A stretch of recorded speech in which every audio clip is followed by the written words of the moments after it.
Hi, all the footage you're about to see was recorded with an LG V30 phone on an Ikegami 20-inch PVM.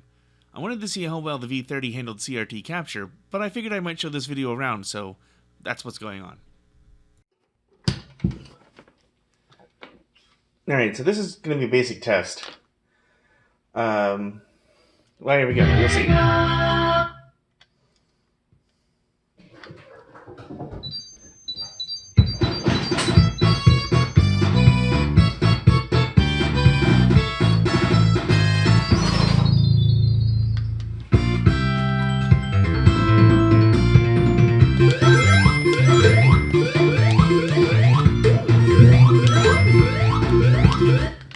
So here you can see the palm trees in the background. Just pausing it here for a second.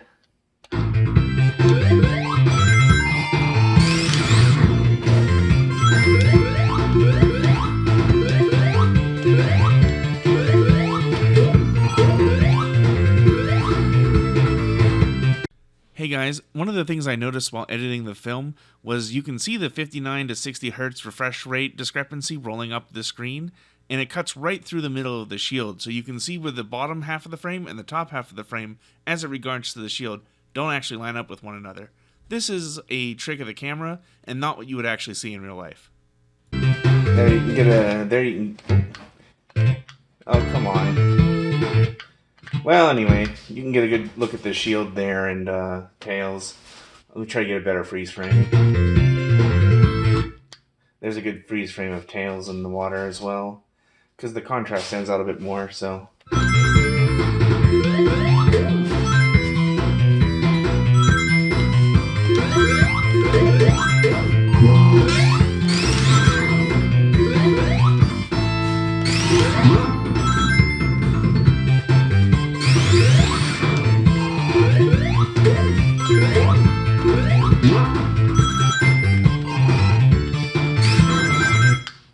Here you can see the dithering pattern on the corkscrew, both above and below Sonic.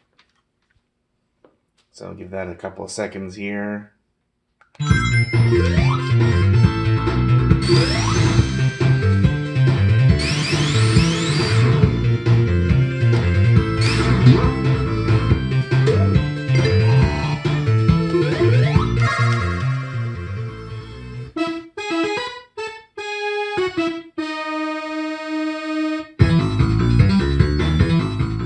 Initially I was tempted to speed up this part of the footage here. Basically I wanted to run through this tube, but then it turned out kind of boring. Near the end here I tried to get Tails not to collect rings to continue, and it's actually kind of funny, so I left it in. Whatever.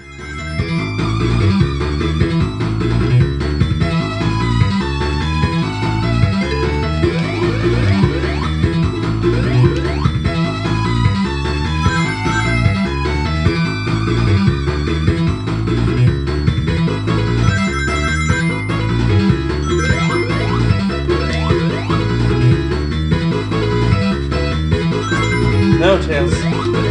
No.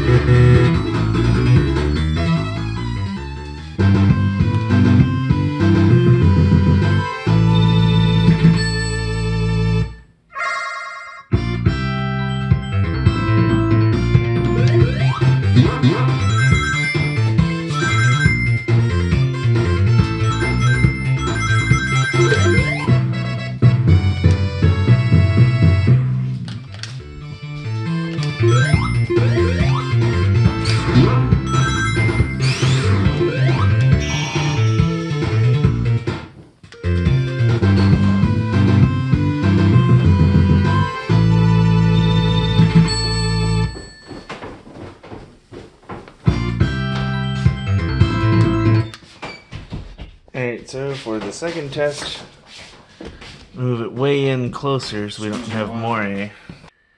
So let's just mess with the focus here. Well, it's me again, back in the editing booth.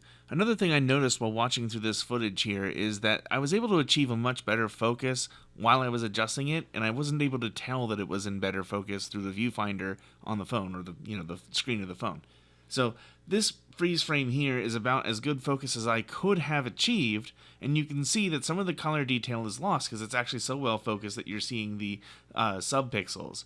So thought that'd be something interesting to look at. In a second here, you'll see it blurs a tiny bit, but you get a lot of that color detail back, and unless you're watching it in 4K, you're probably not even going to notice anyway.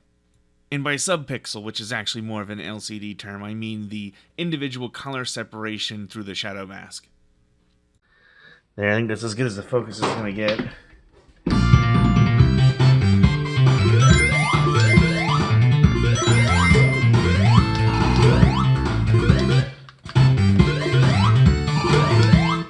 So there you can see some more palm tree.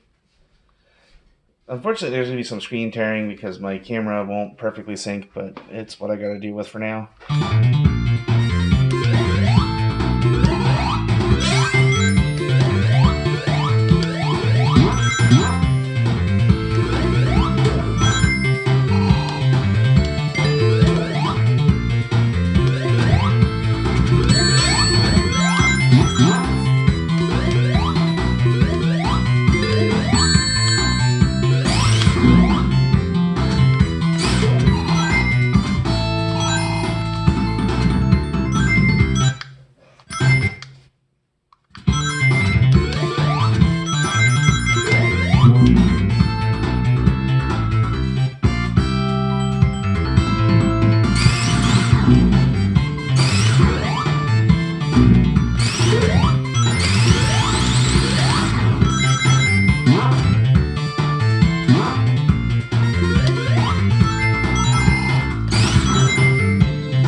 Things I'd like to point out here is you can see the curve of the glass actually in the graphic.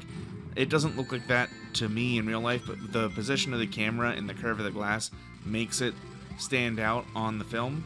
And then also you'll see some bouncing up and down from time to time. Unfortunately, my floor is kind of not the strongest, and so as people walk around or I step around the camera, it's going to tend to bounce up and down, unfortunately. Alright, well, there you go. Pretty much that's all I wanted to do. I guess, there's one more thing we can do. I'll run down and get some transparent pipes out of this level.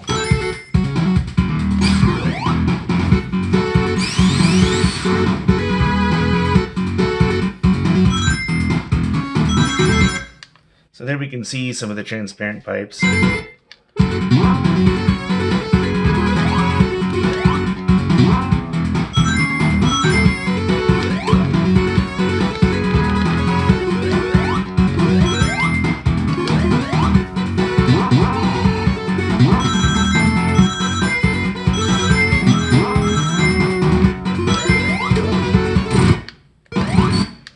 And there we are in the transparent pipes.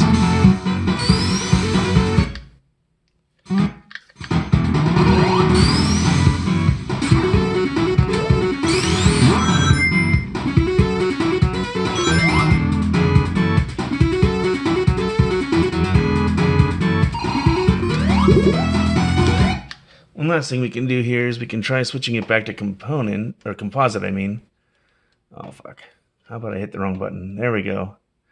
So now you can see the transparent effect in action. Now I can pull out the controls and get a bit of a truer image color-wise. But you can still see up here and over here the transparent not working so well. That was the sync button. I don't know what button I'm hitting now. Oh, there we go. Back to RGB. This has the test patterns. You can turn on and off the comb filter on this. And we can fuzz up the aperture a bit to kind of get a worse signal quality. sort of emulation on the actual PVM here, which is an Ikegami, by the way. I'll probably insert a thing explaining it at the front. But yeah, it's an Ikegami 20-inch PVM. So anyway, that's what we got for composite. And then we switch back to RGB. If we hit the right button. There we go. And then we reset our override so we get it looking correct. Yeah. So there you have it. That's what we got.